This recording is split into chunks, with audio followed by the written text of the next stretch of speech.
Welcome, wrestling fans, to the dual meet between the Marshfield Tigers and your Lincoln High School Red Raiders. We're starting our broadcast a little early tonight before the wrestlers take the mat for this reason. On Tuesday, November 21st, the Red Raiders' longtime coach, Louis Bennett, passed away. He came to Wisconsin Rapids in 1966, where he started an over 40-plus year-long career of teaching and coaching wrestling. Louis brought Lincoln High School wrestling to a perennial state and national power in high school wrestling. He had over 700 dual meet wins and 17 state championships. He received numerous awards and honors throughout his career. Inducted into the Wisconsin Coaches Hall of Fame, the National Wrestling Hall of Fame, the National Federation of State High School Associations Hall of Fame, and on and on. He touched countless student athletes and helped them to become the best they could, either on the mat or off. Many years ago, Louis came up with the idea to use public access community media to broadcast LHS wrestling. For everyone that is unable to come to the meets, to be able to see the wrestling, and for the wrestlers and families to have TV coverage that almost no one else in the state has. It was another way to promote his team and the sport. So it is with a heavy heart and a huge thank you for all that Louis Bennett has done that we broadcast tonight's dual meet and the future Lincoln High School Red Raiders wrestlers. Remember, there is no easy way. Thank you.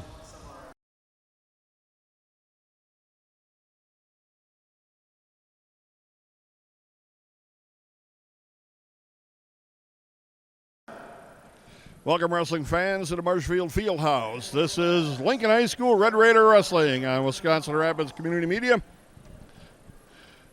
The dual meet between the Marshfield Tigers and your Lincoln High School Red Raiders. 113 pounds is a draw weight, and that will be Deegan Armagast, a freshman for the Red Raiders. He'll take on Carter Williquette from Marshfield, who is also a freshman. The matchup at 120 pounds from the Red Raiders, a junior, Gavin Jacob. He will take on a sophomore from Marshfield, John Sternweiss.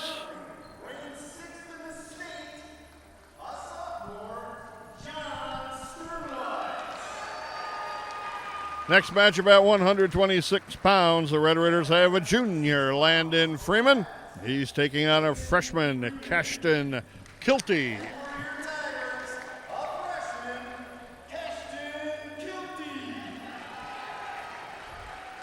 The matchup at 132 pounds, a sophomore for the Red Raiders, Carter Freeman, and he will take on a freshman, Jaden Landwehr.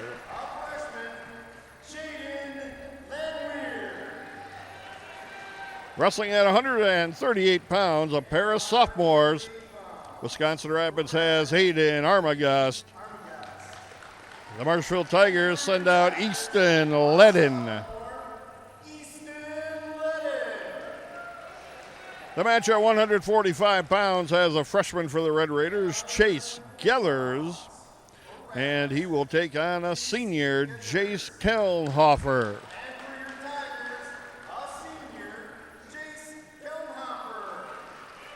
The match at 150 pounds, a junior for the Red Raiders, Mason Tritz. He will take on a senior, Joseph White from the Marshfield Tigers.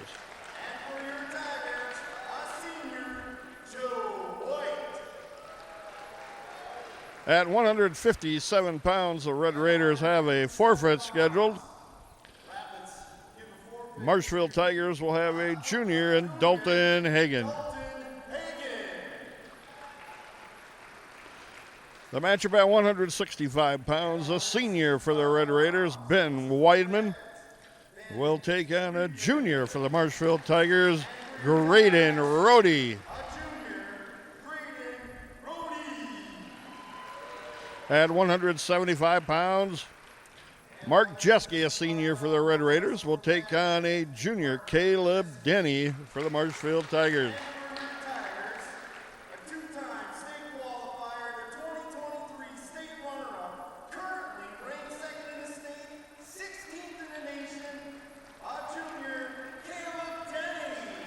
190-pound matchup will be a junior for the Red Raiders, Kyler Tritz.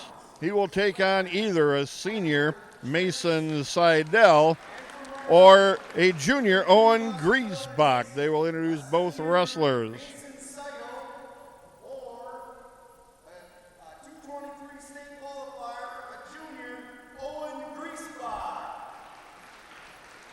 The matchup at 215 pounds as a pair of seniors. The Red Raiders have Grayson Reimer, and the Marshfield Tigers have James Clement.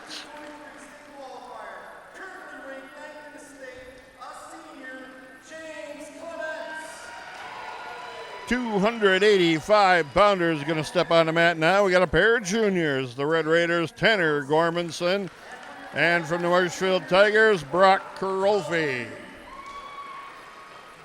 And a final matchup, 106-pounders. Senior for the Red Raiders, Matthew Searing. He'll take on a junior for the Marshfield Tigers, Ava Gardner.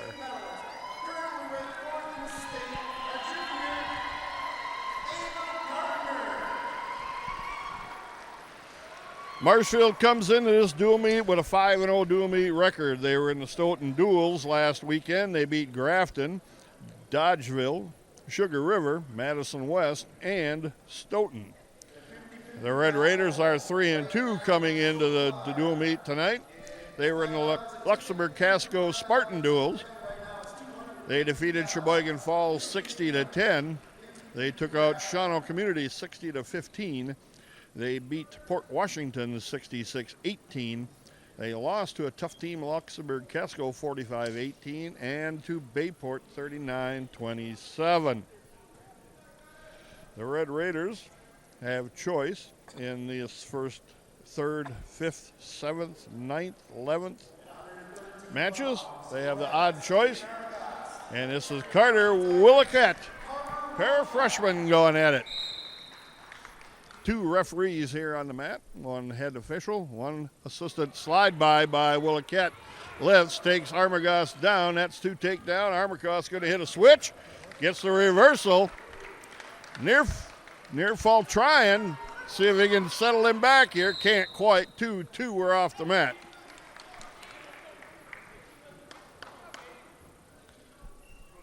Willicat, a wrestling name here in Marshfield area. Armagost has some wrestling heritage here as well. Spread eagle stand up. Now wrist control by Armagost underneath. Spiral ride now by the Red Raider. Got a half and a crossbody tight waist. Little leg trip. Got a half. Trying to get a wrist. Got the arm pinned behind the back. A lot of options here now. He can baseball this across, which he was trying to do. Now he reaches across body, has that left hand wrist tied up. Trying to pull it in. Cross face now. Got that far side elbow. Trying to work towards the head.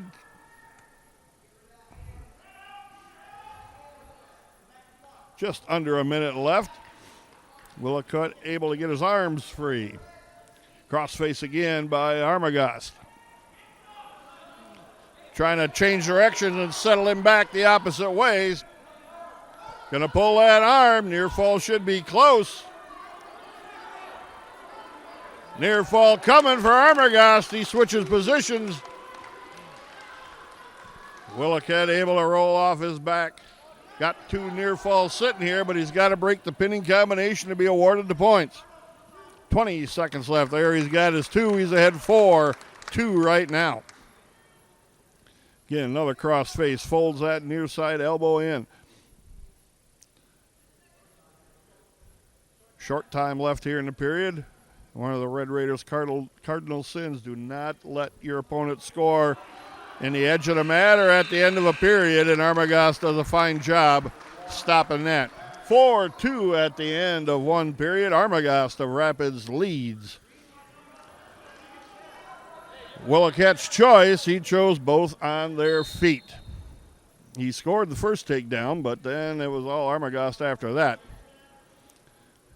And they didn't like how Armagost was able to ride Willicat. Armagost shoots in, too far out.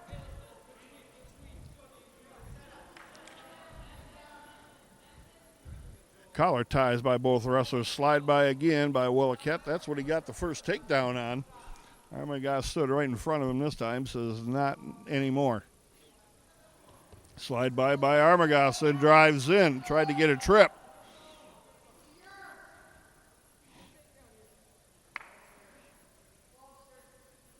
Williquette on the outside, looking in and backing off the mat.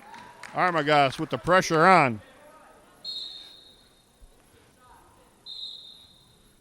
Headgear comes down from on Williquette across his eyes, so we will stop and let him reposition that. Nice shot in by Armagast to a double leg. Got it elevated, coming out the back side.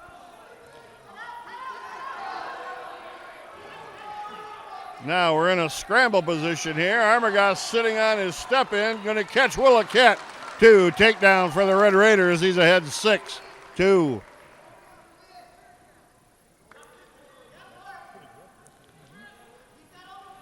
Armbar by on the left-hand side by Armagast. Williquette flat on his chest on the mat, not even building a base. Bar again. Is it a double? Got 1 bar and a half. Gonna run that half over with a bar. And he lost a half Nelson on the far side. Now going to try to run the bar from this near side. Step, step, step. 1 more step. Now he's got near fall coming. Oh, and he rolled right through it, and he catches Armagast. End of the period. 1 point escape, Williquette. So it's 6-3, the Red Raiders. And Armagast's choice, he's going down to start the third period. You can choose top riding. You can choose down on the bottom. You can choose neutral on your feet. Those are your options.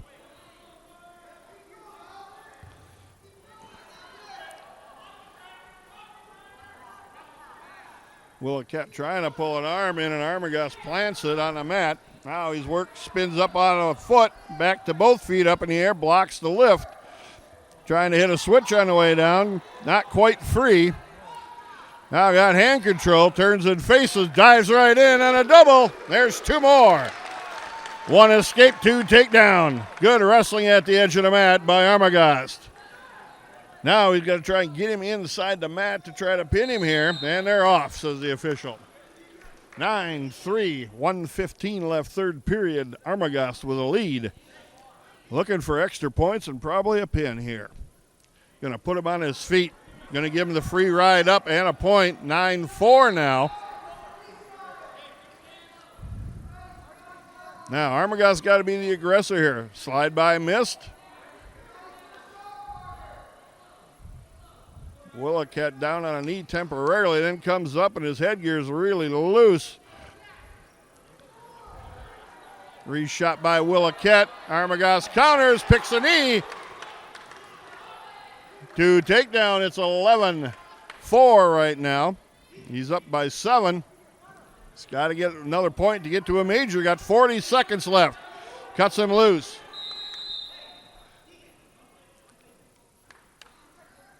Coaching staff telling Deegan 1 takedown you need. 35 seconds to do it. 11-5 the score. He's up by 6. Little shuck on by, missed the takedown attempt. Slide by Williquette, and Armagast goes down. Gonna try to roll him through. 12 seconds left. Armagast turns to face. Gets the 1. 4.5 seconds left. It's 12-7. Needs a throw to get back to a major decision. Had a major sitting there in front of him with 1 point and then lost it on a takedown. 12-7, Armagast with a win. 3 team points for the Red Raiders. 3 team points for the Red Raiders. They take the early lead after 1 weight class. 3-0. This is Carter John Sternweiss, the sophomore for the Marshfield Tigers, is going to take on Gavin Jacobs, your Red Raiders. Sternweiss would be the favorite on paper here. Sternweiss last year beat Matthew Searing 10-2.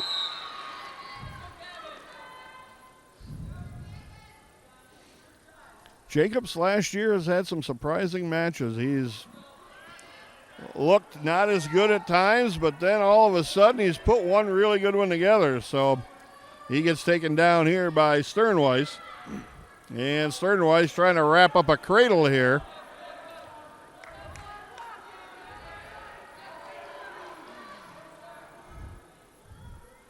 Jacobs able to flatten out, now build to a base. He's got some hand control here, which is what he needs. Turns to face. Sternweiss right into a double. See that little ankle lock that Sternweiss has. Steps over top of the leg, underneath the ankle at the shin, and locks it down. Jacobs building a base now. Comes with 1 foot on. Got two. Going to maybe run out of mat, and they did. 59 seconds left. 2-0. Sternweiss, and they cut him loose. Give him a free ride back to his feet and a point. It's 2-1. Scoreboard finally starts.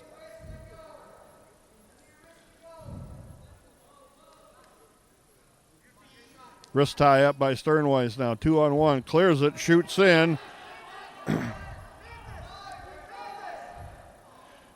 Jacobs got to stuff this head down. Control a wrist here. Off the mat they work. Good defense by Jacobs there.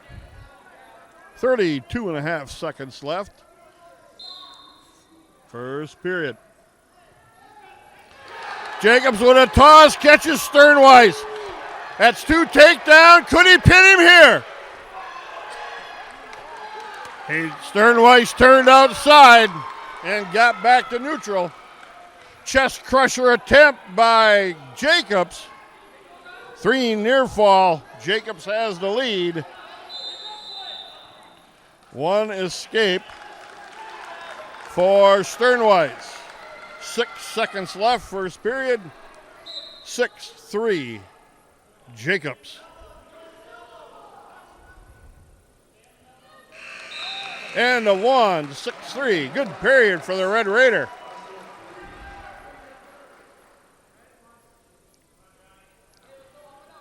Jacobs' choice, he goes down. Sternweiss's choice there, he deferred that.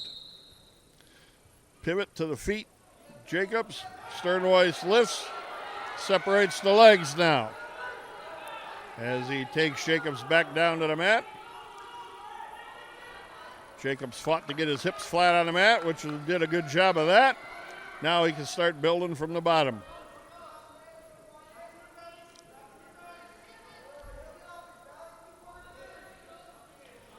Crossface on a high elbow there. Going to look to get a cradle. Got to get some hand control, which he very lately did. Now he's got a chance to score. Jacobs to his feet now. Sternweiss will drop in. 1.73. Jacobs.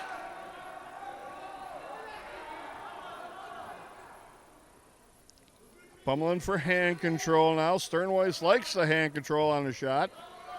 Shot in by Sternweiss. Jacobs with an underhook trying to toss him.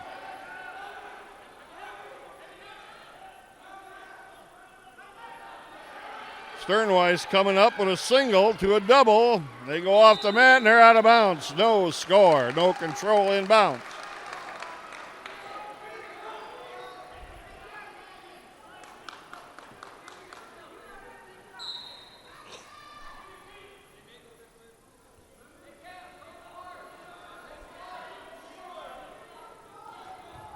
Sternweiss with a shot in, just got there, barely. Got to stay on defense here. Pick that ankle hard, Gavin. Got to watch the knee here. Stay with it.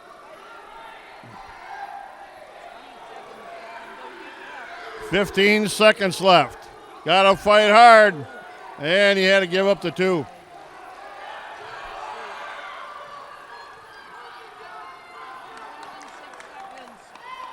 Just under 5 seconds. Don't give up points here now.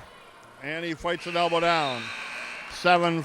Sternweiss closes back in. Sternweiss will have his choice here in the third. He's going to go down.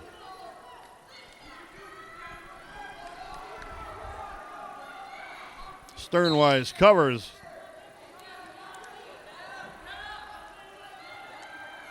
Chopping an elbow.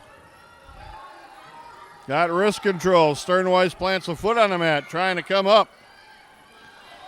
Jacobs got to get him off his base here, get him flat on the mat. Driving him ahead, still got to keep wrist control. There you go. Pick that ankle here. Jacobs got some long arms, so he can cradle.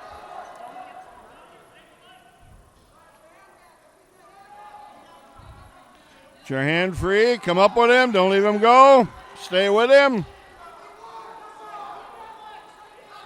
And he's getting pushed away, so there's a 1-point escape, 7-6. They're off the mat. 1:12 left.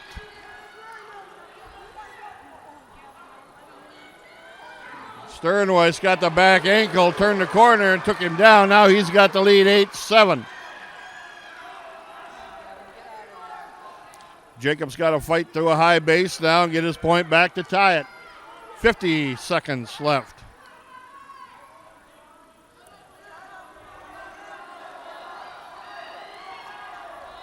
Sit out attempt by Jacobs, no good. He doesn't know how close he is here to winning the match.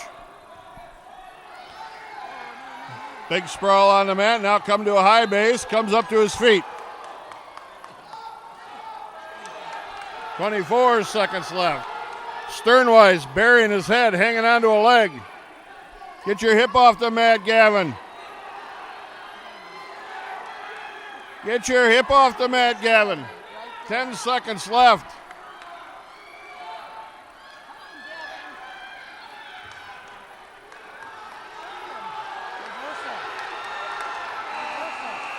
End of the match. 8-7. Sternweiss hangs on.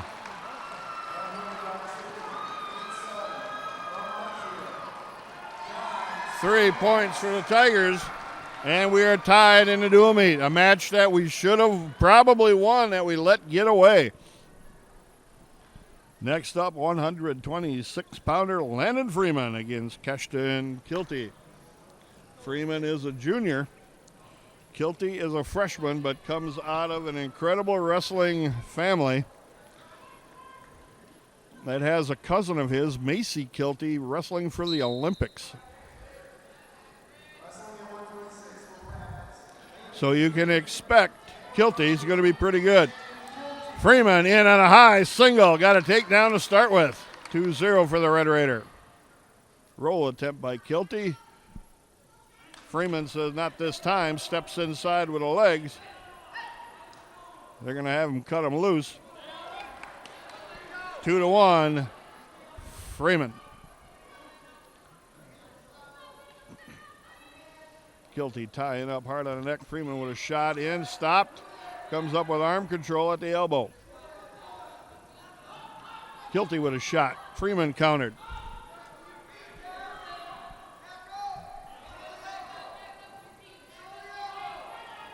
Got an underhook with a little bit of elbow control. Got to stay off your knees here. Back to their feet in neutral. 1 minute left.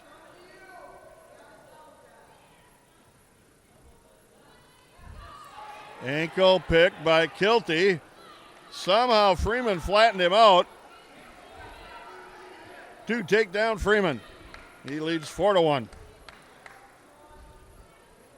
Kilty with some hand control on that left-hand side. Now Freeman breaks that with a power half. Kilty very thick for a 126-pounder when you compare body styles between Freeman and Kilty. Kilty's very thick. Probably cutting a fair amount of weight to get down there. Legs right on the left-hand side by Freeman. Controlling the hips of Kilty. Got 7 seconds left in the first period, and it's 4-1, the Red Raider. That's the way this period's going to end. Freeman on top. Taking a little steam out of Kilty with a legs ride. Freeman's choice, he's going to defer. Kilty's choice, he's going to go down. They're going to give him a free ride back to his feet. 4-2 now the score, and we work from the neutral position. Freeman better on his feet, says the coaches. Deep shot in, coming out the back door.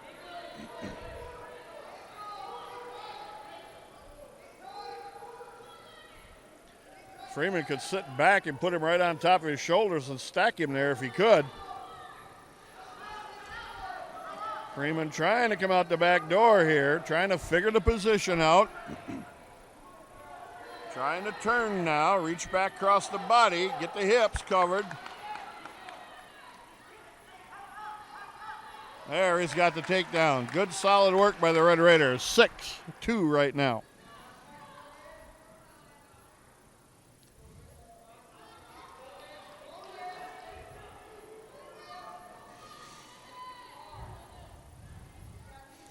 Got a leg ride on the left-hand side again. That's controlling the hips of Kilty. He's trying to do something with the arms here, get them pulled in. Work for a bar or a power half.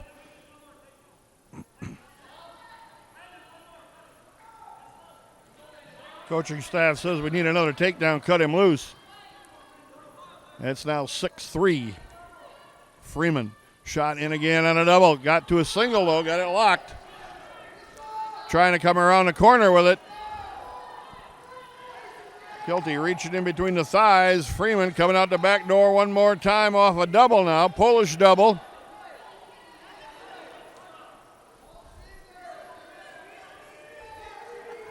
Trying to figure out how to get out of this with a takedown in control here. He's got Kilty on his shoulder, but then Kilty comes back up on top.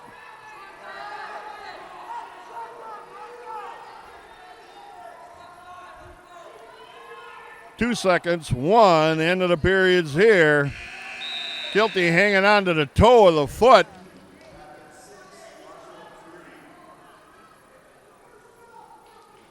(6-3). Freeman with the third period, 2 minutes to go. Pinning a leg down on the mat is Freeman, coming up to a higher base, to his feet now, working on hand control. Kilty able to get him with a tight waist back to the base position. Now Freeman again. Building a base, trying to come up. Kilty with a coffee grinder here. Arm lever. Freeman builds back to a base, gets an arm free. Inside step back by Freeman, trying to force his way back out of here. Kilty burying his head, just locked up on the leg.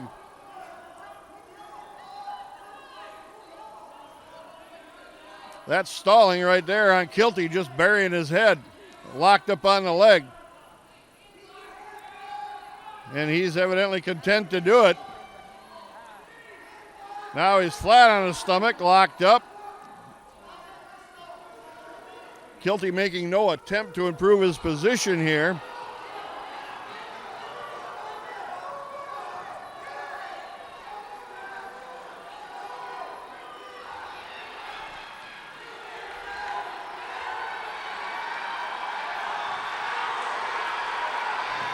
Now Freeman turns, gives up near fall points. There's two.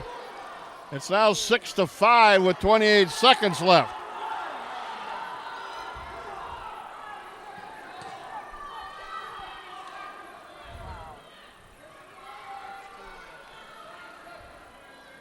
Freeman now building to a higher base with 12 seconds left. He leads 6-5. Kilty cuts him loose and shoots right in right away. 7-5 with 2-1. End of the periods here in the match. Landon Freeman hangs on 7-5.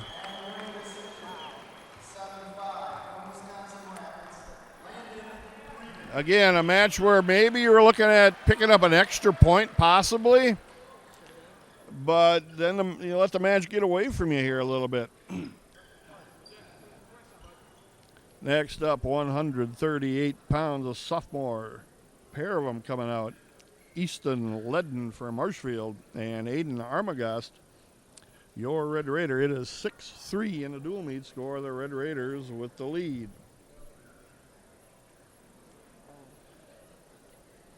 We'll see if this is Ledden from Marshfield or not. Carter Freeman wrestled Easton Ledden, if that's who it was. Last year pinned him in 322.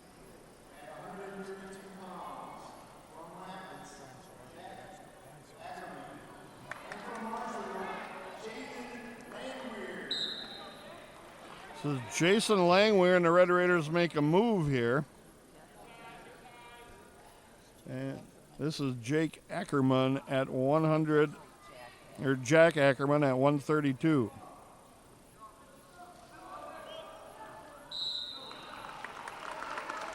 Ackerman for the Red Raiders is a freshman.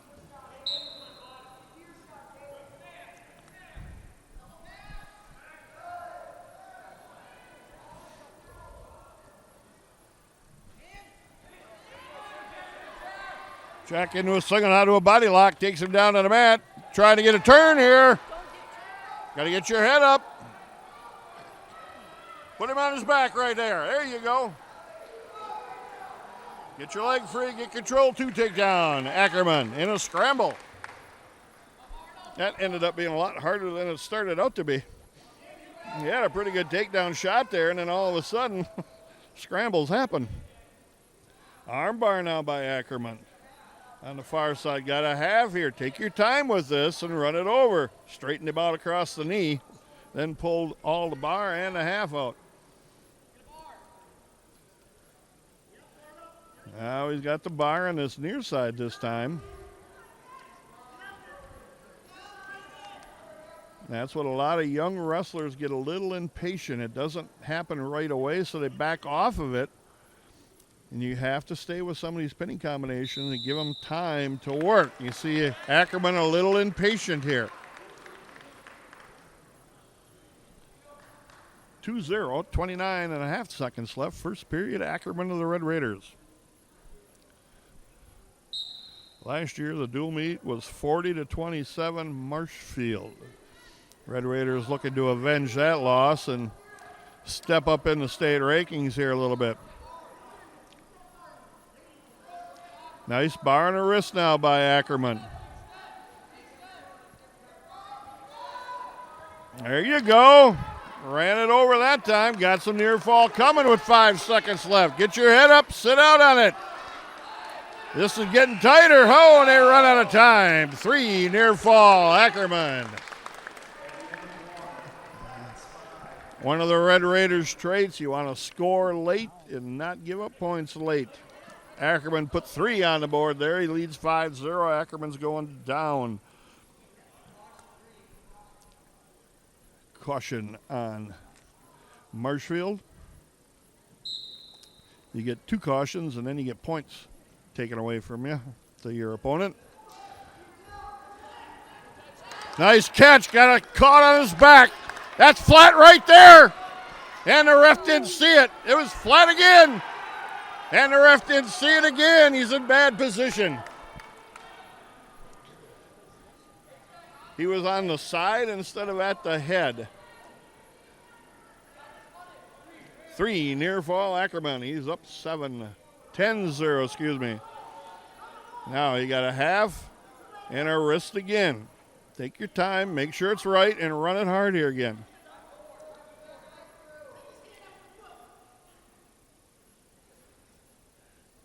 Ackerman's trying to pick the hand off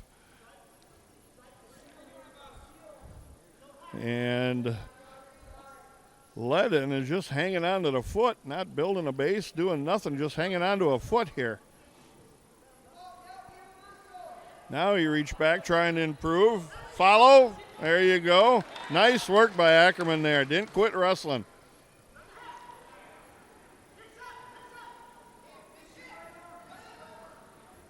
Gets his leg tied up underneath. Now he's got the legs right in. His hips are back. That's a better position. Now he can go to work here. Get some wrist control. Now he's got a half. Drive him ahead. Ledden stepped out of the legs ride. Got a half and a wrist again. See, he tried to straighten him out again, but just got a little impatient. If he would have stayed with running that half and the wrist control, he probably would have got some near fall. Warning, stalling, Marshfield. Coffee grinder again. 2 seconds left. Stay in good position here. And it's 10-0 Ackerman of Rapid. He's got a major decision on the board right now. But we were in those positions earlier twice. Now they're going to give him a free point to his feet, 10-1, and go to work from neutral. Oh, led with a bad shot. Ackerman turns him, steps across the body, got him locked up. Oh, get your hips up. Oh, wow, again in a pinning position and then gives up points. Ackerman got a takedown and 2 near fall, and then Ledden got 2 reversal. 2-on-1 wrist control now for Ledden. Ackerman picking a hand off the wrist if he can. 14-3 right now.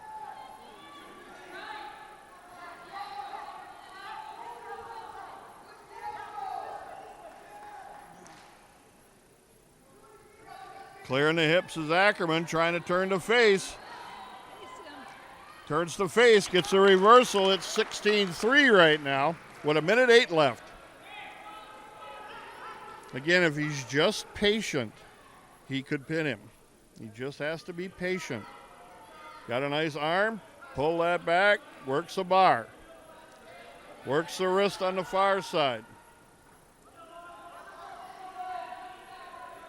There, now he's got him flat on his chest, runs the bar, shoulders turned.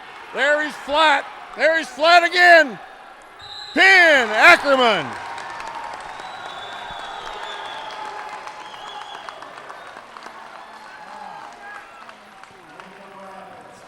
.522, huge 6 points for the Red Raiders. 12-3 right now. Carter Freeman goes up to 138. And that's who you'll see next for the Red Raiders. Red Raiders making a move here early in the lineup, and we'll see who comes out. Jace Kellenhofer, a senior, is scheduled.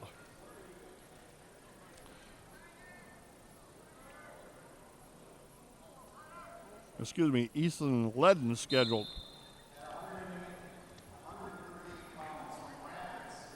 Freeman with a quick takedown. This is Jace Kellenhofer. They dropped him down a weight.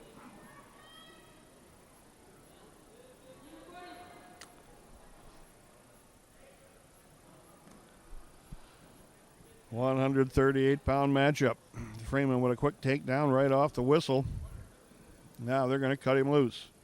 2-1's going to be the score. A little harm on the way back up.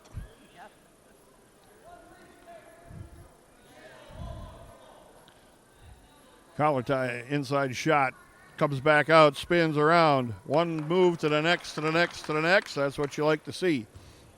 Take down 2 points. Freeman 4-1 the lead now. Wrist tied up underneath by Freeman. Let's see if we can get a tip and open up the scoring even more. Nope, they're going to cut him loose. Going to go for another takedown. And we got a cramp, I do believe. Hopefully it's just a leg cramp. So they're going to trainers coming out. As I'd mentioned earlier, the Red Raiders wrestled in the Luxembourg-Casco duels. They beat Sheboygan Falls 60-10. They beat Shawano Community 60-15. They took out Port Washington 66-18. They lost to Luxembourg-Casco, which is a really powerhouse Division II team, 45-18. And they got beat by Bayport 39-27. Freeman working that left calf out. He cramped up there, went to the mat. 4-2, the Red Raider leads. Little arm drag, collar tie, snapping the head around. Underhook now. With good head position. You want that underhook, and you want the head position on the same side. Nice duck under to a takedown. That's why you want the head position on the same side. 6-2 with 28 seconds left in the first period. Freeman. Freeman snatches a bar, got wrist tied up, going to run that bar now. Big steps towards the head. There, he stepped over the head, trapped the neck, turned him on his back, near fall. Coming, looking for a pin is Freeman. Got 3, 2, 1, going to run out of time. Going to get 3 near fall, though, for the Red Raider. It's now 9-2 after a period. Freeman's choice, he deferred. And Kellenhofer's choice, he goes down. Got to thank Craig Tim for volunteering his time to do camera work. And we got a new guy in the group here, Scott Roosh, another longtime friend of both Craig's and mine. He will be doing camera work for you as well. Thanks, Scott, for volunteering his time. Since he, like myself, both are on a free time, so to speak, retired. So we're going to try and give you as much wrestling as we can. Scott will be extremely busy coming up in the Eau Claire North tournament. So we thank both those guys for giving their time. Joyce Bennett's here keeping me straight with any stats that we need, and an occasional elbow in the rib. Arm bar and a wrist tied up. Huge step over the head, and there goes Kellenhofer one more time. Now he's got him settled down here. He's going to sit this out, and this gets really tight now. Got to sit back up and arch your back again. That's it right there. 3:01 on the fall time for Carter Freeman.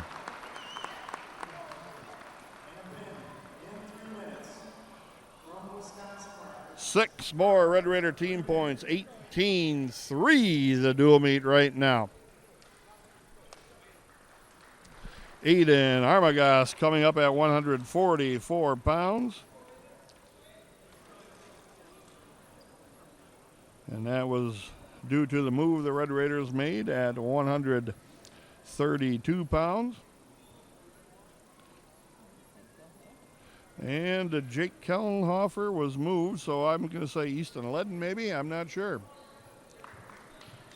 We'll have to wait and see.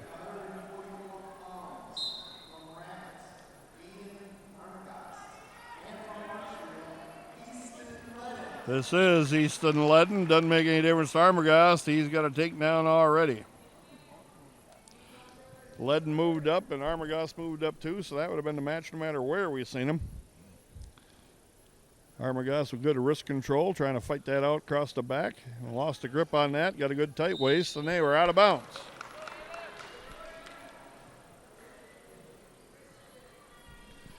Back to the center, Armagast will be in the riding top position. Ledden will be on the bottom. Switch attempt to a stand-up for Ledden. Armagast trying to pick an ankle, which he's got one. Front trip, no good that time. A little leg trip there, takes him back to the mat. Good work by Armagast there, staying with that leg. Pretty decent crowd here at the Marshfield Fieldhouse. Half Marshfield and about half Rapids, which is good to see.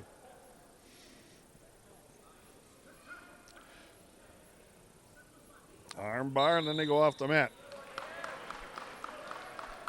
We'll reset the same position we did the last time.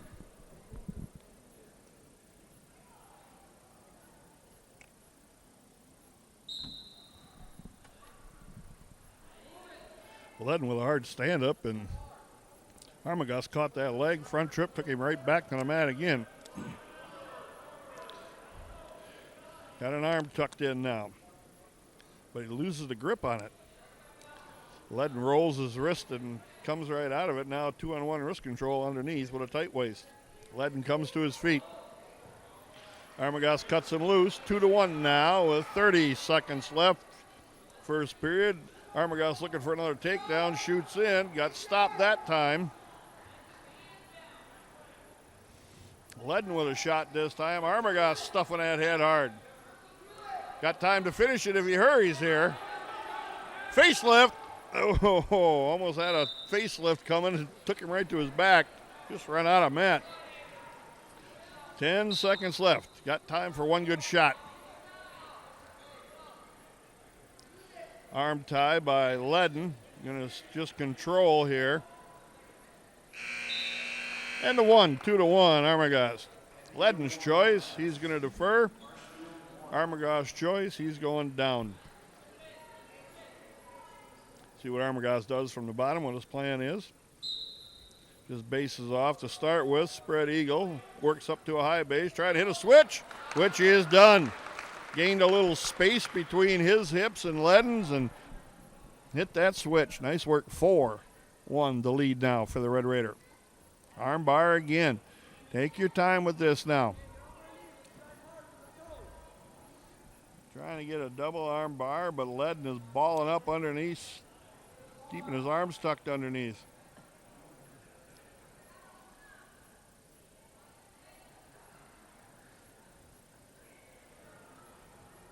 Lost the bar, though. Got a little impatient with it, but lost the bar. I'll try to get it back here again.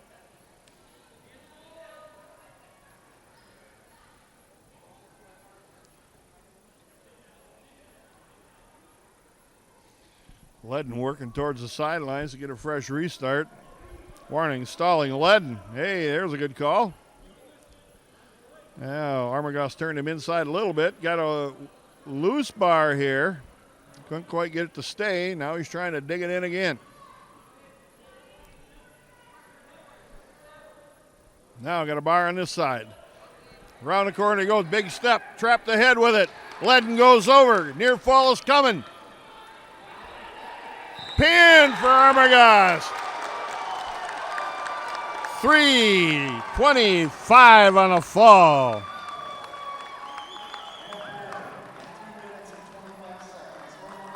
6 big Red Raider team points. It's 24-3 right now. Chase Geathers now getting moved up. And he's a freshman. And we'll see who Marshfield sends up.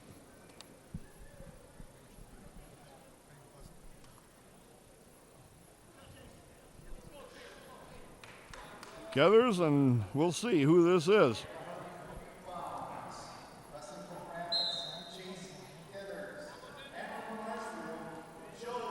This is a senior, Joseph White. And we'll see if White wrestled last year. I'm not sure if he did. Not in the lineup. Shot in by Geathers. White with a counter, though. Front chin lock, and they come back neutral. Good job of not panicking in there by Geathers. Geathers only a freshman.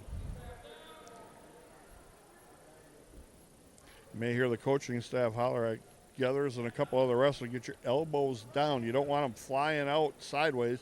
You want them down so you can kind of protect yourself and don't let the other guy get underneath your arms.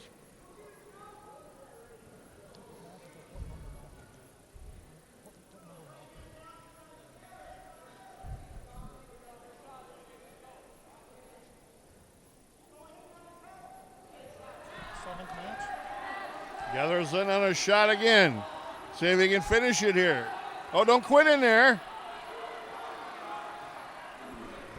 A little bit of freshman came out there. He wasn't in any trouble and just got a little bit outpowered, and it kind of stopped in there and allowed White to get a takedown.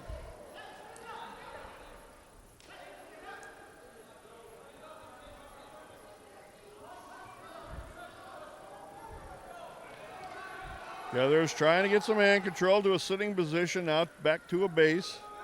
Can't hang around here, though.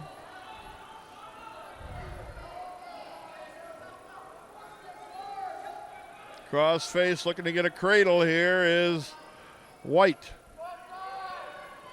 Gathers got to get hand control underneath there. Can't let him lock those up, which he has done. Rolls completely through it. No near fall.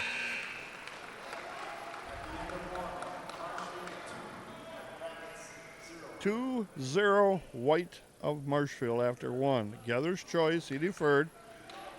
White's choice, he takes down.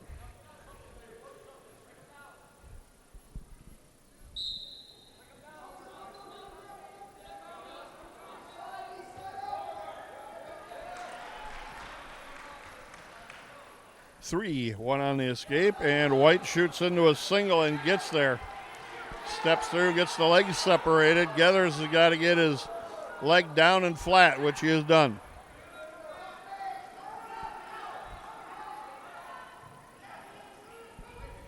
Cross face, driving that head to a cradle, got it locked. Got to pick those hands apart underneath. There he's, no, I thought he did, but he didn't. And White takes him over, scoring some near fall.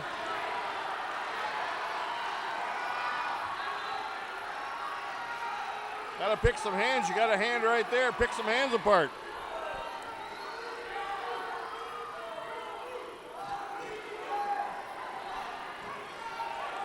Gathers has his shoulder up on top of the shoulder of White, and then White lifts the leg.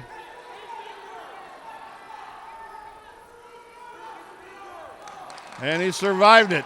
3 near fall. It's now 8-0. Major decision on the board right now. You're looking to save points here is what you're looking to do.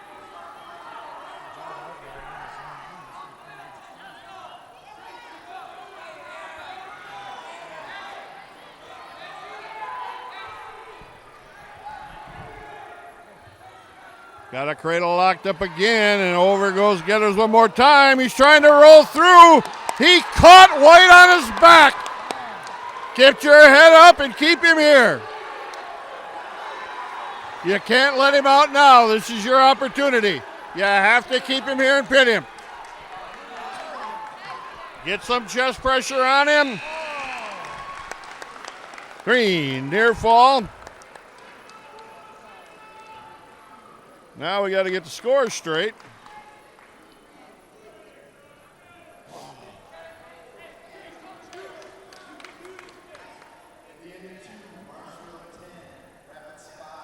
Score is 10-5 on the scoreboard now. In favor of Marshfield.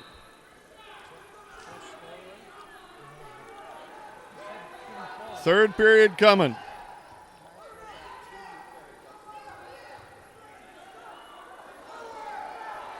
Don't relax out here, Gathers.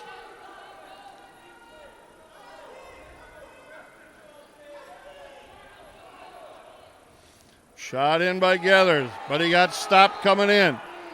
Got to get your head up. Front chin lock.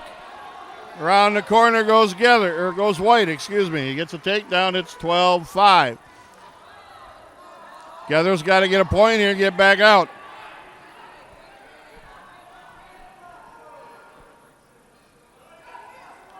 Gathers to a base now.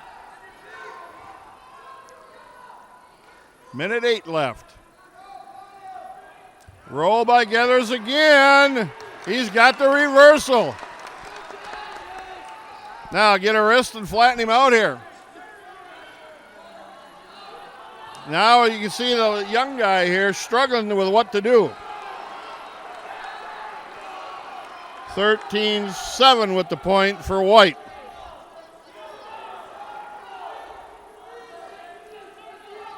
Gathers cannot get taken down here. 35 seconds left. Both shot in. Fight this off.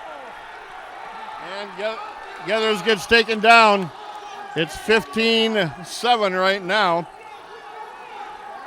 And you got to get 1 point back here. 18 seconds left. Got to get one.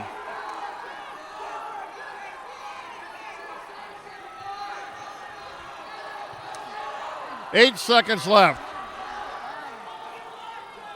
This is a major decision right here. Getters just cannot figure out what to do here. White with a major decision, 15-8.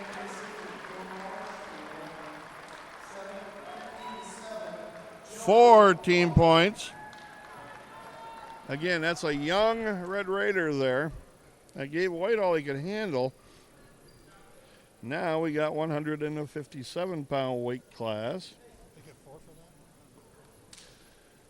And we'll see who's got to do what. Now the Marshfield coach is over, having a conversation with the official, and head coach Scott Bennett's going to come over and see what he's got going on here.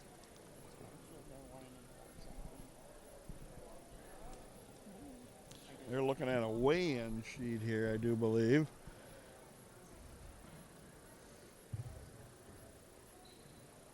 So they're checking weigh-in scores. Again, here's the dual meet so far. Deegan Armagast at 113 get a 12-7 win over Carter Wilkett. At 120, Gavin Jacobs went down 8-7 to John Sternwise. Landon Freeman got a 7-5 win over Cashton Kilty. Jake Eckerman got a pin in 5:22 over Jaden Landwehr. Carter Freeman got a pin in 3:01 over Jace Kellenhofer. And Aiden Armagast got a pin in 3:25 over Easton Ledden. You just watched the Chase Geathers and Josh White match. And White goes down 15-7. So we'll see who we got going on and what we got going on now at 157. Marshfield has to put their wrestler out first.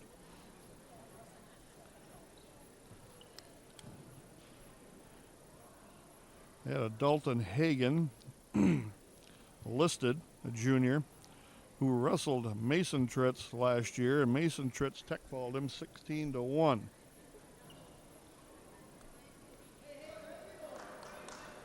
Dalton Hagen coming out for Marshfield, and Mason Tritz, your Red Raider. Again, last year, Tritz took him out 16-1 with a tech fall. Tritz in, high, single, trip, 2-point takedown, and a lead. See if the Red Raiders can keep building here. I've seen a little spark on the bench there by the Red Raiders with a couple of young guys here getting some pins, and freshmen giving some other guys some goes here. Just didn't quite understand enough how to finish a match. 2 more takedown after the cut loose by Tritz. Tritz is long, lanky, and a cradler. He can cradle you. You can see him working on it right now. Forcing the head to the knee. And he'll reload that again. You can bet on that. You can see him reaching there again. You go across the shoulder, under the chin, underneath the knee from the far side. Lock your hands together.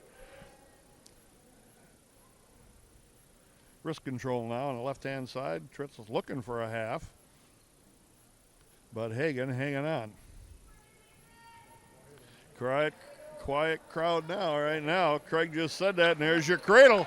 Tritz in big control here and lost the position. Going to get 3 near fall. He's up 7-1 right now. The ankle bite takes him off his base to his waist. Arm pinned behind the back now. Let's see what he wants to do with it. Oh, he was looking to lock up the farmer there, but couldn't quite, lost the wrist across the back. But comes back. Here's cradle time again. That's cradle number 2. Let's see if this one holds. He had him settled pretty good there, and there's the pin in 155 on the fall.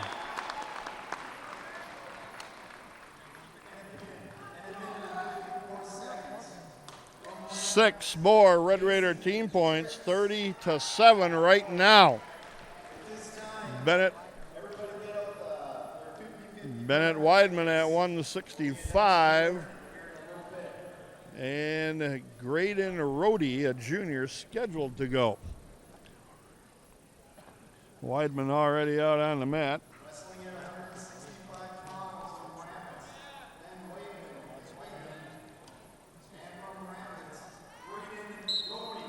Graydon Rhodey is a junior. Let's see if these two wrestled last year. Weidman in on a takedown. This is one of the hammers in the Red Raider lineup. Rhodey not in the lineup last year for the Tigers. 2-1 Weidman. Both shot in at the same time. And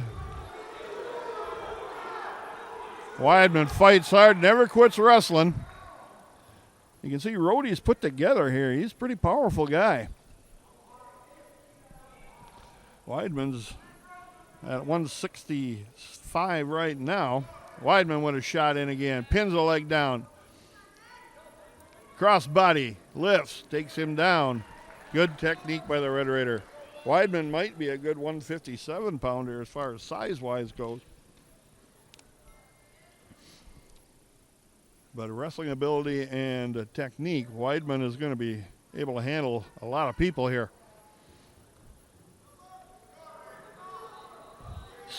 Spiral ride by the Red Raider. Half cross body inside that far side thigh. Lost a half, works on the arms now, forcing the head down. Nope. Rhodey just sat back inside there and was halfway out if he would have knew it. Weidman again. Hard cross face with a barbed wire. And Rhodey able to, right now, fresh off the whistle in the first period, able to fight that off. Weidman again with a half and a wrist. Running him hard there over top of his head the hard way. And there's Rhodey on his back. In deep trouble. He's flat. Referee's out of position one more time. He's squeezing him up here. Got time, 8 seconds left. Pin. 157 on the fall.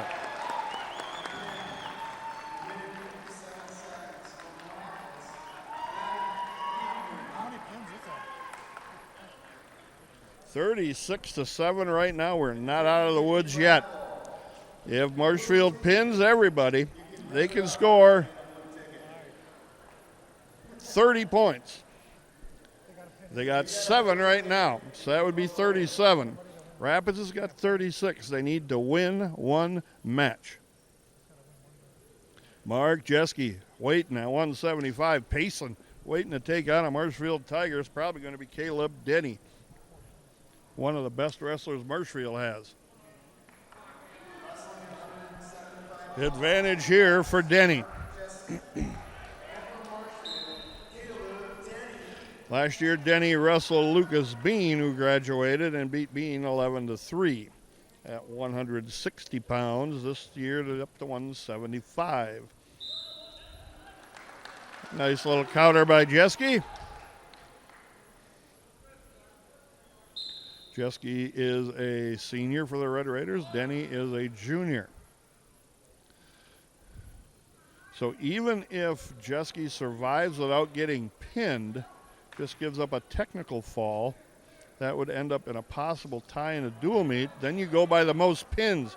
The Red Raiders have 5.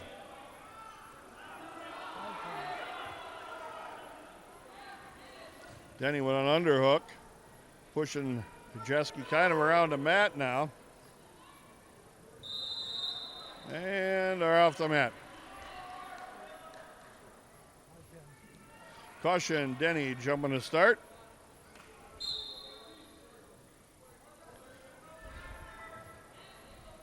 Front headlock now by Denny.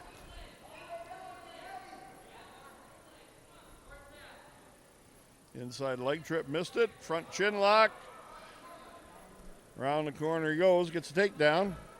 55 seconds left. Now he's looking to lift. That's exactly what he was trying to do. Jeske's in deep trouble. On his back here. There you go. Oh. Turns to a headlock now for Denny, and there's a quick pin call.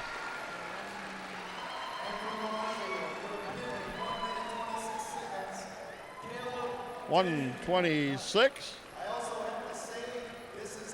6 points for Marshfield. It's now 36-13. And Kyler Tritz standing in front of me right now on the Red Raider bench. We'll see who comes out, if it's Mason Seidler or Owen Griesbach.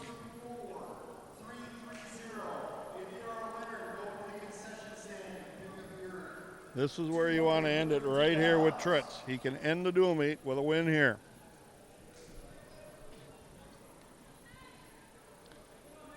Marshfield weighed in 2 guys at 190.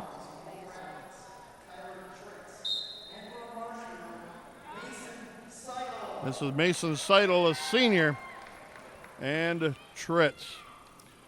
Tritz beat him last year 17-4 in the dual meet. So we'll see if Tritz can open up the offense here again. Seidel trying to be pretty physical. Tritz with a shot in, got stopped, backed right out, back to their feet. Sometimes the faster the match goes, the better Tritz is. Stop that shot by Seidel.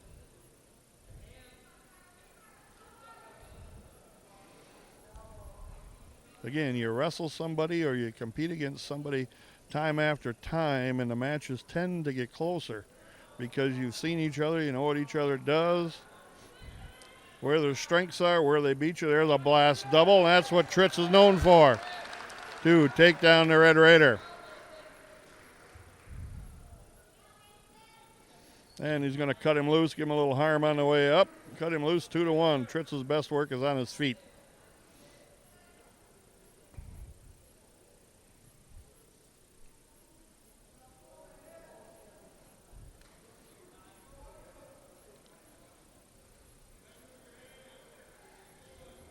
Tritz's feet got slow down here for a second as Seidel's collar tying him, but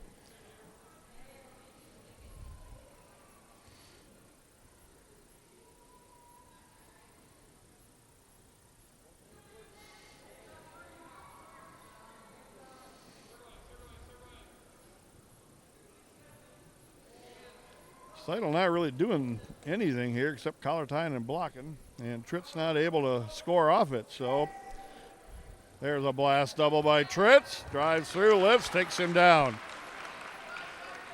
That's a traditional Tritz takedown right there for Kyler. Just what they call a blast double. 4-1 after 1 period.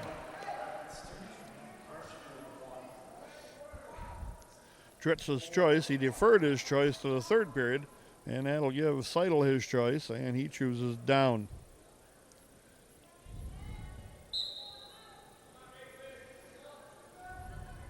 Red Raiders definitely favored in this match and possibly in a Gormanson match at 285. Other than that, it's going to be probably Marshfield being favored. So you got to end it right here.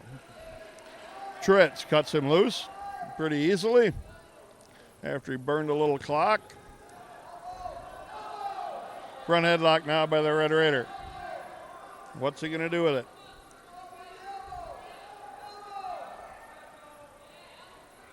Inside knee trip, got an underhook now, runs around the corner, takes him down. You've seen Kyler reach across to that far side knee and trip it a little bit. Just blocked it and drove into him. That took Seidel off his base, and then he came back with an underhook as Seidel reached to try to grab onto him. And that's what put him flat on the mat.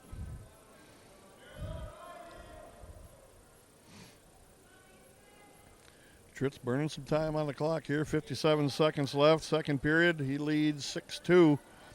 Trying to get some pressure on, get a wrist. Now 2-on-1 wrist ride. Drives it over but loses the grip. Half Nelson in a tight waist for the Red Raider.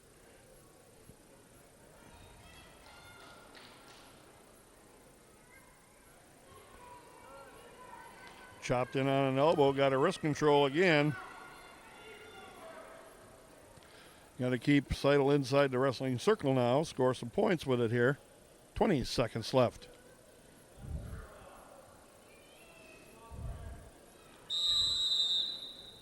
Warning, stalling Rapids. The reason for the warning, Tritz never got off at a 90-degree angle off the side of the body. He stayed with his hips and body parallel on top of Seidel. If he would have got off to the side with a wrist and a half like that, he would have been fine, but burned off a lot of clock. He's got 10 seconds left. Got to stop the restart here.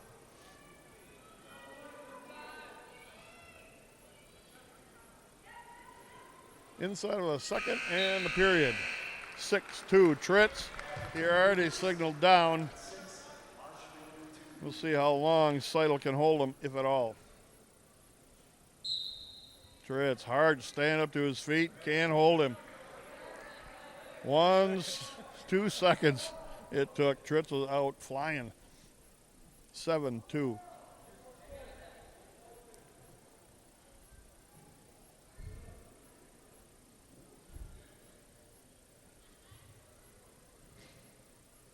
Again, Seidel not much offense here. He just wants to collar tie and keep Tritz at a distance. Seidel's got to figure he's got to lay it all out here for pin Tritz. It's the only hope their team has. This would be a monstrous win for the Red Raiders in the Valley Conference and in the state. Marshfield's considered to be one of the good teams in the state this year.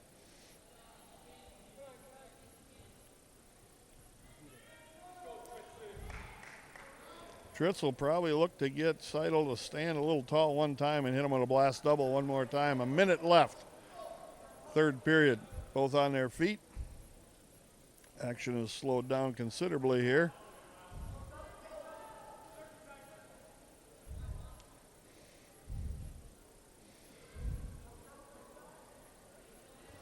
Snap down attempt by Seidel, but he shoots in, gets stopped. Tritz tried a facelift. Warning, stalling. Tritz, according to the official, that's 1 point Seidel. It's 7-3 with 34 seconds left. That might just light the fire under Tritz here a little bit. First offensive assault that Seidel had on Tritz. Tritz with a shot in again, got stopped. Now he's got to fight for control, get back to neutral. Front chin lock, shuck on by. Didn't quite get behind him, though.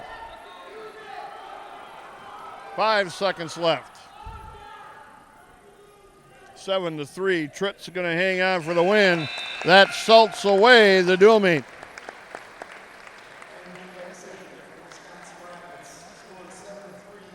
(39-13). The Red Raiders cannot be beat in a dual meet. Now let's see what they put out on the mat. 2 15-pounders coming up. Marshfield has to put their wrestler, I do believe, out first. Yes, they do. Their choice. They have to put the wrestler out first. And they're standing over there playing a waiting game, I guess. Now a guy finally comes out. This is, I do believe, James Clements.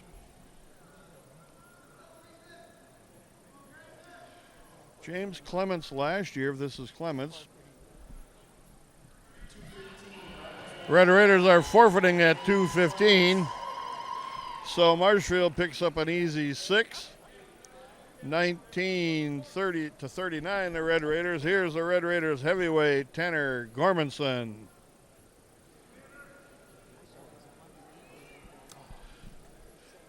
Grayson Reimer was a senior that had just come out just very recently, so pretty inexperienced.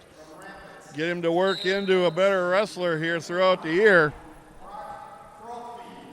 This is Brock Karolfi. Did not wrestle last year in the lineup for Marshfield. He definitely outweighs Gormanson. Gormanson got to get his head out from underneath here. Fought his way back to his feet, which was good.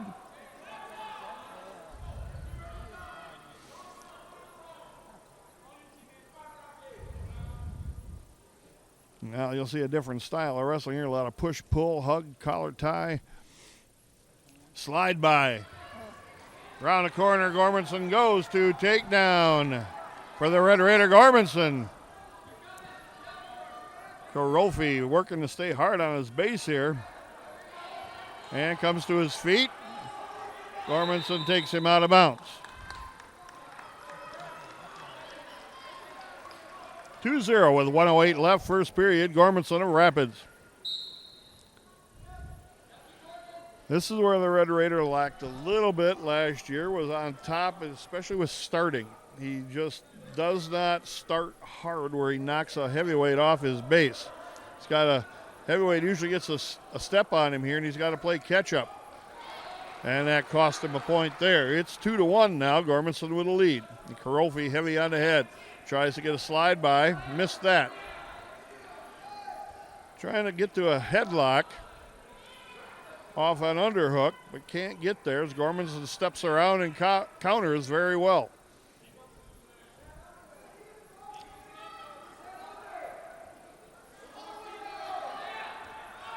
Now an overhook, and Gormanson able to get his head pulled out. You don't want to be underneath a bigger guy, that's for sure.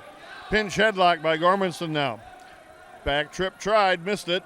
Both with headlocks. Launching pad is loaded. Somebody's going to go for a ride. Gormanson throws the hips. Off the mat they work. Gormanson ends up on top, but no points, out of bounds. Again, both of them looking for the same thing, that headlock. Gormanson won that round, but just came out of bounds. End of 1, 2-0, the Red Raiders Gormanson. Gormanson's choice, he defers. And Karolfi's choice, he's going down.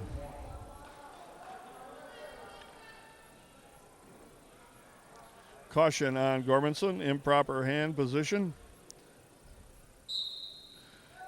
That was a better start.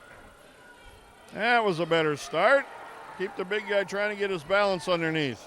There, we got a half and a wrist. Straightened him out one time. One more time. Oh, we lost that half. Karolfi was close to going over. Karolfi puts a foot on the mat. Gormanson's got to stop this. Getting a cradle. Big man with a cradle. Don't let him get on top of you, Gormy. It's hard to cradle a heavyweight.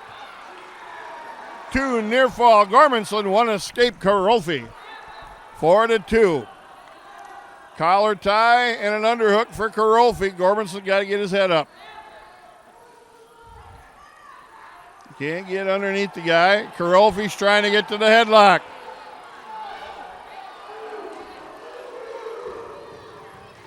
Two, take down Karolfi. Gormanson picks an ankle. Going to get a reversal maybe. Get your head up, Gormy. There's his 2. So we're trading points here. 6-4 with 50 seconds left, second period. Gormanson with the lead. Now keep him here. Get his wrist turned in. There you go. Got a crossface. Again, with a big guy, a lot of things that work with the smaller guys don't work with the big guys just because of their size. Good ankle bite here on the right leg of Gormanson. Off the mat they work. 20 seconds left. Second period.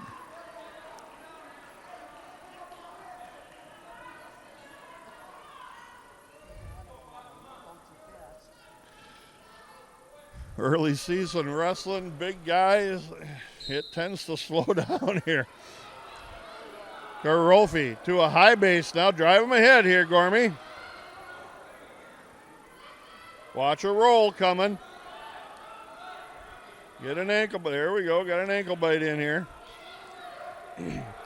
Got wrists. Got a half. 6-4. Gormanson with the lead. He's going to go down to start the third. Now we can't hang out down here though.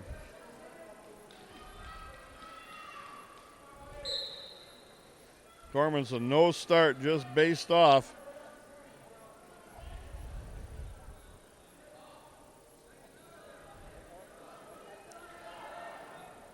Karolfi coming out to the side a little bit. Gorman should try to turn inside. He's going to try to pick an ankle if he can get it. Coming out to face now, drives over the ankle. There's the balance of Karolfi. Gormanson with a reversal, 8-4 with a minute and a half left. Now he's got a chance to pin him here. Karolfi's shoulders are exposed. Big man goes over. That's flat as you can be. Pin for Gormanson. Giant Killer takes one more down.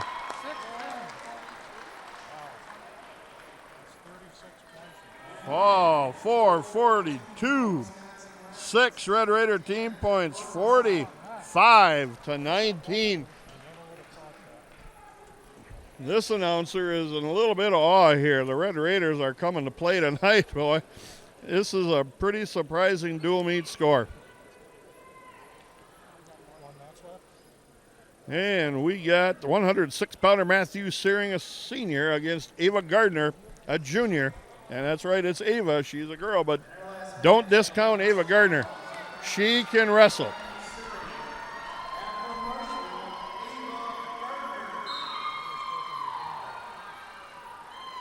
Ava Gardner was in the lineup, and she wrestled Gavin Jacobs last year. Jacobs pinned her. But again, different size guys. Gardner, they threw in the lineup there to fill a spot. And Searing is small. He may touch 100, I'm not sure. But it's not too close. So now you want to, if possible, you want to end this dual meet with a win here, just to end it right. And again, high school girls wrestling has really blown up in the last 2 to 3 years. There's been a ton of girls wrestling. Gardner's been wrestling for a while. And she is no slouch. She can compete here.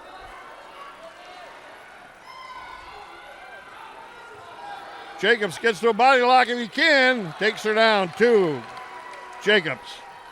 Or excuse me, Searing. 2 Searing. My mistake.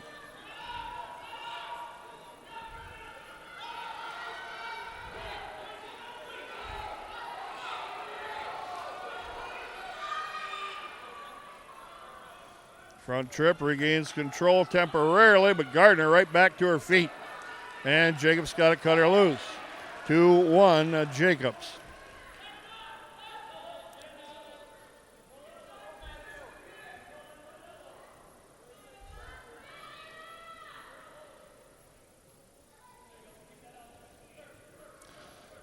There are more and more schools that have women's wrestling teams now. One of the former coaches for the Red Raiders, Carl DeLuca, is over in the Hudson Holman area, Joyce straightened me out there. And they got a full team of girls wrestlers, and he's the head coach. 2-1 at the end of one period. Searing of Rapids leads Gardner of Marshfield. And the Lincoln High School also has some girls that are out in the wrestling room practicing, trying to get better and learn the sport.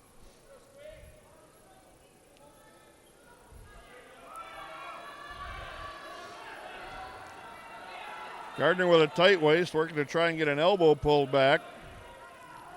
Searing trying to counter that, now trying to build a base, hit a switch, missed that. Gardner with a good tight waist, wouldn't let him out. Again, she's got good pressure with her shoulder across the small of the back of Searing.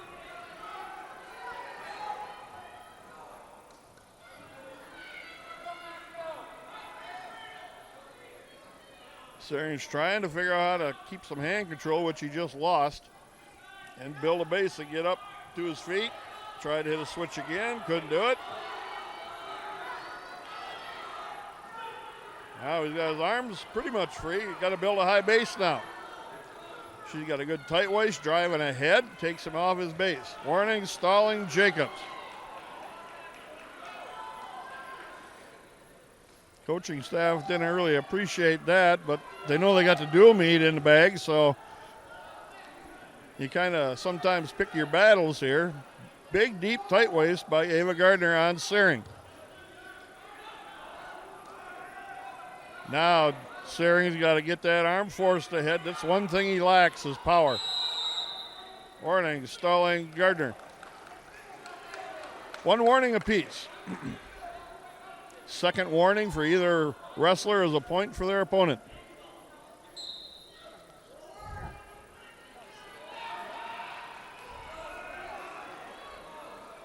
Searing tried to switch, but Gardner had his far side ankle picked, so you're not going to get the switch with that.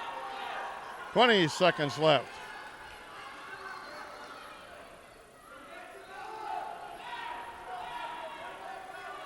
Searing builds to a high base now. And Gardner continued to do a good job riding him. Tight waist in the wrist, now fires a bar. And end of 2 periods, 2-1 Searing. Gardner's choice, she's going down. Searing looks worse for wear, sad to say, but he looks to be huffing and puffing pretty hard here. Got a hard task to control this whole period without getting hit for a stalling and without giving up any points. He only leads 2-1.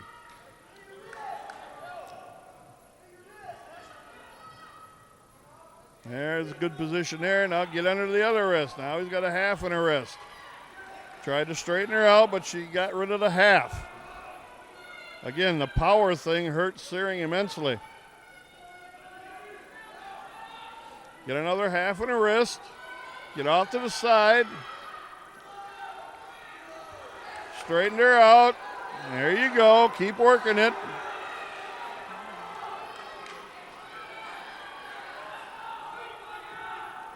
Get your hand back.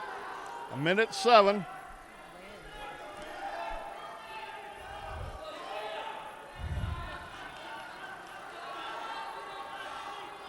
Got that arm chopped in now. Got it tied up underneath with the tight waist hand. 47 seconds left. You wonder how long the officials will let this one go without hitting somebody for stalling, and then that can change the match.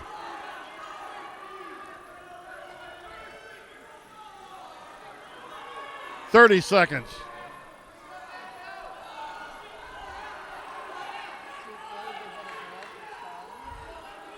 Got a tight waist, picking an ankle, exposed himself off to the side. 15 seconds left.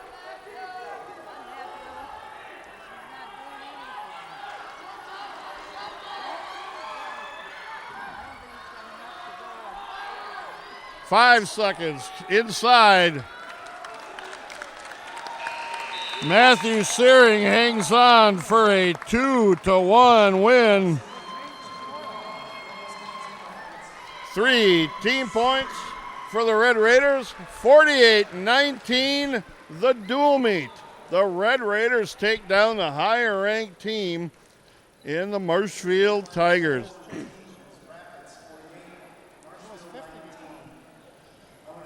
Dual meet went like this. Deegan Armagost got a 12-7 victory at 113. Gavin Jacobs went down 8-7 in a match he could have won at 120. Landon Freeman won 7-5 over Cashton Kilty. At 132, Jake Eckerman got a pin in 5:22. At 138, Carter Freeman got a pin in 3:01. At 144, Aiden Armagost got a pin in 3:25, and that was the roll the Raiders needed to get on. At 150, the Red Raiders put in Chase Gethers. He went down 15-7 to Joshua White. At 157, Mason Tritz got back on the pin parade with a pin in 155 over Dalton Hagan. Ben Weidman with a 165 got a pin in 157 over Graydon Rohde. At 175, Mark Jeske got pinned in 126 by Caleb Denny, and that's probably their best wrestler. Kyler Tritz puts the dual meet away with a 7-3 win over Mason Seidel. Red Raiders forfeited at 2:15, and Tanner Gormanson pins Brock Karofi at heavyweight in 4:42. Matthew Searing, as you just saw, a 2-1 hard-fought win over Ava Gardner, 48-18. We'll take a quick break. We'll have Scott Bennett come over, give us his insight as to how he saw the dual meet. Big win for the Red Raiders, starting off the conference season with probably the top 2 teams in the Valley Conference banging heads right off the bat. We'll be back with more Lincoln High School Red Raider Wrestling when we return. Back now at the Marshfield Fieldhouse. We got some junior varsity action going on right now. So we got head coach Scott Bennett. Congratulations on a heck of a Valley Conference dual meet. Yeah, more than a Valley meet. You know, it was number 5 against number 2, and we let one slip last week that we thought we, would be up in the top 4. And, we put ourselves in a spot now where at least we wrestled like I thought we could. Marshfield's been better than us the last couple of years, and kind of puts us in the driver's seat of trying to win a Valley title. And that's one of our goals. We got some pretty high goals. That's one of them, and this meet was right towards one of those goals we had to get taken care of early in the year. Yeah, you ended up, as you had mentioned, probably the top two teams in the Valley bang heads right off the bat. You each had a weekend tournament. They were 5-0. You were 3-2 in that. Yeah. And so you got a couple matches in, but then you come against this, and that's a different level. Yeah, those matches we had last week really helped us. So we changed everything in practice this week. We saw weaknesses, things that we could correct. So one of the things was we weren't in good shape. And we had some hard practices this week. We had some hard conversations this week. If we thought we were going to meet our goals, and they needed to allow themselves to be coached, and we were going to push them. And they responded in practice. They responded tonight. And that's all you can ask for a bunch of high school kids is trust your coaches and, do the things that they ask you to do. And then when they ask you to compete. These guys competed. So. Yeah, they did. There was a good old-style Lincoln High School wrestling. Score points when they were there. Don't give up the points. Start off at 113 pounds. That was draw weight. You got little freshman Deegan Armagoss puts a 12-7 win on the board against Carter Willowet. Yeah, Marshall come out, got that first takedown, and it kind of set us on our heels just a tad. For sure set Deegan, on his heels just a touch. And so we were fighting from behind for a bit. And then we got got a couple points back in there. And then he wrestled a little nervous, I thought. But a freshman in a big meet, when you're asking him to get a win and maybe try to get some extra points because we knew we needed bonuses. And maybe that was too much to ask of him. And he got a win, though. So he's still settled down, and I was able to get the win. But again, he's wrestling good. He's 5-1 and a pretty darn good freshman. Then you go to 120 pounds. One of the matches that we just briefly touched on, maybe a match that we could have scored the win in. It kind of got away at the end. Gavin Jacobs goes down to John Sternweiss, which is one of their better wrestlers. But it was close match 8-7. Yeah, on paper, Sternweiss should have won that match. He beat us last year a couple times. And but we got the lead on him, and one of the things that we got to learn to do is maintain a lead. And Gavin caught him with a little pancake whip over. And then he tried it twice more, and when you catch somebody with kind of a, one of those lower percentage moves, that's why they're lower percentage. Eventually, they're going to catch up, and it kept catching up with him. If he would have just went back to base defense, which is one of our focuses all year, he would have won that match, but he didn't do the little things you need to do to win big matches, and he knows it. He's not. This is, a match that he's got to learn from. But he's a very good wrestler. And we just have to do a couple more things right, and we'll start turning some tight losses into wins. 126-pound Landon Freeman comes in with a hard-fought Cashton Kilty win, 7-5. And again, that's a wrestling family from this eastern part of the area with the Kilty family over in Stratford. It's all related. Yeah, I would say, and again, I don't usually say a lot on the air negative, but I was just talking to Landon behind the bench here for a while, and that wasn't how we expected that match to go. We thought that match would be a match where we would pick up some bonuses. So we talked about some things that might have happened out there. I think we have a plan as to how to correct that stuff by the weekend. But when you can get away with a win, and your team gets away with a win, and you make some mistakes that are correctable in our second event of the year, that's the right time for it to happen because we can change that. So, and Landon's a great kid. He's going to work hard. He's really coachable, and we're going to make a bunch of progress, but not his best match. But we got 3 points, and we got up in that match then 6-3. Right. 132-pounder, you put Jack Ackerman in there, and this is where it started to unravel for Marshfield. You guys started to put the hammer down a little bit. He gets a pin in 5:22. Yeah, we moved our whole lineup up, as you probably saw, and I know you were asking me before, and I knew what we were going to do. But it's one of those things that could change in midstream, and Jack's been looking good in practice. There are guys that are gamers that maybe don't always beat everybody in the practice room, but you just got a feeling sometimes that they're going to bring it in a match. And some summer matches this summer, we started to see that with him, and we made a call to put him in the lineup, and sometimes you make those calls and they backfire, and sometimes you make them and they turn out good, and sometimes they turn out even better than you hoped, and he caught that pin, and that set the tone for this meet. You put in a kid that's not a typical starter. At least last week he didn't start when our season started, and he goes out and gets a pin, and he was up a weight doing it. That got a fire, you could hear it on the bench, you could feel it on the bench, and he got this thing started for us. 138 pounds, and you move Carter Freeman there and takes on Jace Kellenhofer, and Freeman puts a pin on the board in the 3-0s. Yeah, we expected him to get a pin at either 32 or 38, but as we started to move up, he moved up as well, and he is a very, very good wrestler. He's improved an awful lot since last year, and he's fourth in the state a year ago. He's wrestling really good right now. And it's what we expected from Carter. And when you got your leaders out there doing what you expect them to do, you got a shot in any meet. And he kept that ball rolling for us.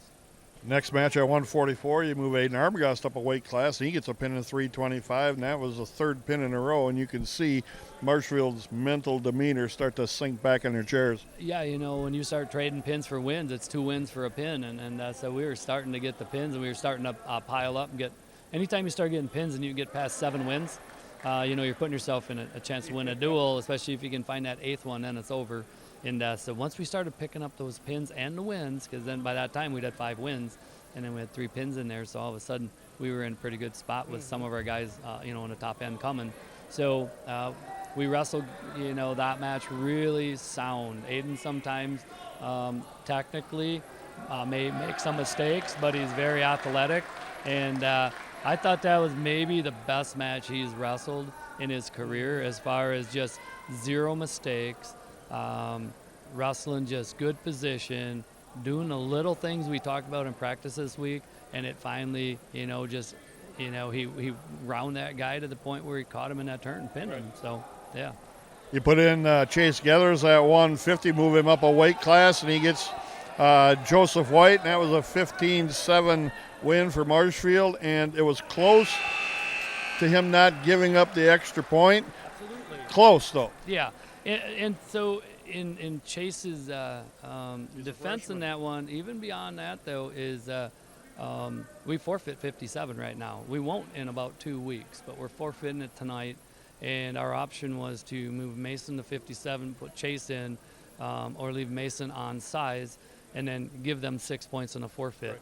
So we made them earn their 4 points and saved ourselves 2. So Chase actually earned us 2 points that if we didn't move up with him, because we could have left Mason down at 44 or at 50, but we thought we could get a pin it either way, and we thought Chase could save us points. Chase did his job, and he did it well. 157-pounder Mason Tritz goes up to that weight, gets a pin in 155, and there's 2 in a row here that basically sealed the deal. Yeah, we thought we'd catch one of those, and then Mason's a pinner, and we had the right matchup for him. He's wrestling really great this year, wrestling good in practice, confident, and he was the guy we wanted in that position, and we got him in the spot we wanted him, and he came through. And again, when you start having you guys come through in those spots you put him in, good things continue to happen, and the snowball was rolling by then. So. And you come up with one of your hammers, Ben Weidman at 165. He gets that second pin in a row over Graydon Rohde. Yeah, and that I thought could be an okay match. I felt good about winning it. I didn't know what we'd get for bonuses, and Ben's wrestling really good too and picking up the bonuses. And that was a really, really good match on Ben's part. Really proud of the leader that Ben is on and off the mat. And then when those, those qualities then come out there and they kind of seal up a win for us, it's just it's why I coach high school, to see those kids come through in those spots. And I was really proud of Ben for all the things he does, but tonight kind of putting a stamp on this one for us. At 175 pounds, you had Mark Jeske go out, a senior for the Red Raiders, against probably the best wrestler that Marshall has in Caleb Denny. Yeah, he's actually really good. He's ranked in the nation. He's a state runner-up, and we were overmatched. And it was one of those where we We're going to try to save a point if we could. It was probably going to be a tough task to do that because Denny is a pinner. He scores. And, Mark just got beat by a better guy. And, he'll have another day on Saturday. We're going to get some wins and get back on our horse. And our team won. He happened to have a bad draw, but maybe if we had a different draw, he would have had a guy where we needed a pin, and he would have come through and done that for us too. So, some days you get the horse, and some days you're called upon. Like, some of those other guys down low were called upon. Different meet, he's going to be called upon to find a win or a pin for us. 190-pounder. You put Kyler Tritz up there, and 7-3 win over Mason Seidel, and that looked from here to be one of the more controlled, thought-through matches that Tritz has wrestled. It wasn't high-flying, out of control, where he tended to get into some trouble at times. He controlled the positions and sealed the deal with a 7-3 win. Yeah, and he's one of our guys that we count on to win, and he, obviously always want to score more points than that, but just his style he wrestled tonight was really good for him. Like you said, under control. That was not necessarily a lot of pressure there, but he couldn't get pinned. Right. And so he wasn't taking chances, but he got a win. And as soon as, we got that lead, I was feeling pretty good about Kai doing that. And he's a very good wrestler. They, made a choice in there who they were going to wrestle. They had a guy that's coming off injury. And it was just, Kai wrestled good. And I'm excited to see him Saturday, but I was really excited to see him win that match, and that match was over at that point. Yep. At 2:15, the Red Raiders put out Grayson Reimer, again a guy that's come back out after some time off, and so you decide not to use him there, and you look at the big picture in some of those things. Oh, for sure. He came back out last week. We got him one match on Saturday. Clements is very good. Clements in the state tournament, and big crowd, all that fun stuff. A lot of emotion, and we didn't have any upside to that one. Right. There just wasn't. He could get a match, but he gets 4 or 5 matches on Saturday. Sure. So we'll wait 2 days and get those matches when we're maybe, a little less pressure, a few less eyes watching, and we can just go out there and get him prepared to, be a factor for us as we come down the line, because he will be a factor. You won't see him forfeiting here too much anymore. We just have to take care of, getting him in shape and coming out of the gates when we're ready. 285-pounder who turns into one of your go-to guys. Tanner Gormanson went out against Brock Karolfi, wrestled around a little bit, scored some points, defended some points, ended up pinning him in 4:42. Yeah, he kind of got to what he's good at on top, and he didn't have a great match last week with Bayport. That he knows it. It was a match that we thought he could win. So seen him come out and just wrestle a little bit freer, not so much nervousness, and doing just some good things. He's going to be a guy that should be on the podium at the end of the year. We just have some steps on the way. He's on his way. Last week we stumbled a tad, but he's back up, heading in the right direction again. And, I didn't know if we could pencil in a pinpoint there. I felt good about winning the match, but he's pretty tough on top, and we put spies over. He's going to get pins, and he's got a plan on starting to pin guys. And the final match of the night, 106-pounder Matthew Searing, and again, he's really undersized. He's a little guy, and it goes against Ava Gardner, and Gardner can wrestle, that's no doubt, and a hard-fought 2-1 win to end the dual meet. Yeah, she's good. She won match down at Team State for him last year. She's third in individual state tournament girls last year, and Matthew wrestled a good match. We got that first takedown, and then they each, rode each other out there, and he did the little things he had to do. He was on top, jumping sides, riding hard, but not staying behind the hips, got out to the side, and I thought they could have called her for stalling. Sure. She wasn't coming off her base, but I thought he wrestled a really, really good match. And there's always a lot of pressure when you're, a boy and you're wrestling a girl, and the meat's sewed up, so kind of some of the edge is off, right. And bench is off a little bit, at that point. But I thought he wrestled a good match, and it was really important for him to find a way to win a hard-fought match. Coach, you go to Eau Claire North on the weekend. Got a tough schedule there. Simley, Kaukauna, some other teams there. That's going to be a tough tournament. Yeah, well, in addition to Simley, who's ranked in the nation, and Kaukauna, who's defending state champ and number 1 right now. Arrowhead's 3rd, they're there. And then Holman's there. And Menominee ranked 7. So there's a lot of really good individuals, and we're going to scrap. We're going to see where we, come out.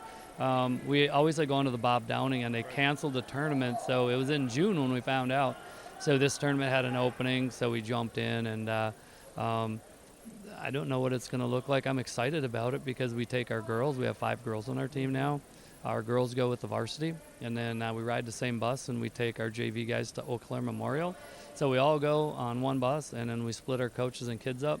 And then, they'll come back over, watch the varsity placement matches, and we'll ride the bus home. So it's really going to be a good day for our entire squad. Right. But I didn't know who put together this schedule, but the tournament last weekend and tonight's duel and next, on Saturday, I don't think you get a tougher first 3 events than what we did because, we're ranked number 5 and we had number 1, 2, 3, and 4 ahead of us. We had number 1 in D2, number 1 in D2 in Minnesota, and a couple teams that are ranked behind us, and it's like, but we're if we think we're going to be as good as we can, then you put yourself into stuff early, Right. find out what your weaknesses are, give yourself time to build on them, and see where we'll end up. And that's the goal. We got big goals, and we're going to keep getting better all year long. And Saturday will be fun, but it's not going to define our season. But we're going to win a lot of matches.